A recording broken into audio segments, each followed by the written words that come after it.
Pantai Kenjeran yang terletak di pesisir timur, Kota Surabaya, Jawa Timur, bukan hanya destinasi wisata alam, melainkan juga cerminan kekayaan budaya, sosial, dan potensi maritim bangsa Indonesia.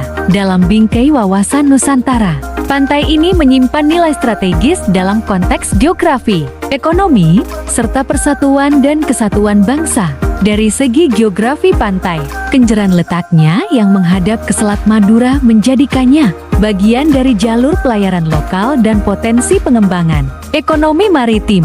Sebagai bagian dari wilayah pesisir, Pantai Kenjeran memperkuat identitas Indonesia sebagai negara bahari. Namun wilayah pesisir ini juga menghadapi tantangan, yaitu adanya sampah laut yang mengancam ekosistem, serta air limbah yang membuat air menjadi keruh. Disinilah wawasan Nusantara mengingatkan kita, setiap jengkal tanah dan air adalah bagian tak terpisahkan dari kedaulatan dan tanggung jawab kita. Tak hanya itu, Pantai Kenjeran memiliki peran penting dalam menggerakkan ekonomi lokal melalui sektor perikanan, wisata bahari, kuliner, dan industri kreatif.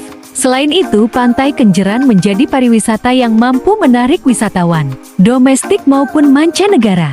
Ini memberikan dampak ekonomi yang luas, terutama bagi pelaku UMKM, pedagang kaki lima, serta jasa transportasi dan akomodasi. Perputaran ekonomi yang terjadi menjadi bukti nyata bahwa pesisir bukan hanya wilayah pinggiran, tetapi pusat pertumbuhan ekonomi baru. Ekonomi pesisir seperti Kenjeran harus dibangun secara merata, berkelanjutan, dan mengutamakan kesejahteraan masyarakat. Dalam semangat wawasan Nusantara, pembangunan ekonomi di Kenjeran harus mengedepankan prinsip pemerataan, keberlanjutan, dan kebersamaan. Dari aspek keberagaman sosial, Kenjeran adalah ruang pertemuan yang hidup. Nelayan tradisional, warga Madura, warga Jawa, pedagang, hingga wisatawan urban berbaur di sini. Aktivitas masyarakat yang beragam adalah perwujudan nyata Bhinneka Tunggal Ika. Kawasan ini menjadi ruang interaksi harmonis. Di pantai ini adalah kekuatan sosial yang harus terus dijaga sesuai dengan prinsip wawasan Nusantara bahwa persatuan tumbuh dari pengakuan atas keberagaman.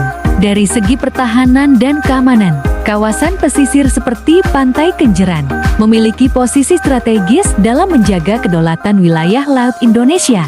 Oleh karena itu, pembangunan wilayah ini tidak hanya berorientasi pada pariwisata, tetapi juga pada penguatan pertahanan maritim dan kelestarian lingkungan. Dengan pendekatan wawasan Nusantara, kita memahami bahwa Pantai Kenjeran bukan sekadar tempat wisata alam, tetapi juga simbol kedaulatan, identitas, dan harmoni bangsa Indonesia. Melalui pelestarian dan pengelolaan yang bijaksana, pantai ini dapat terus memberikan manfaat bagi generasi sekarang dan yang akan datang.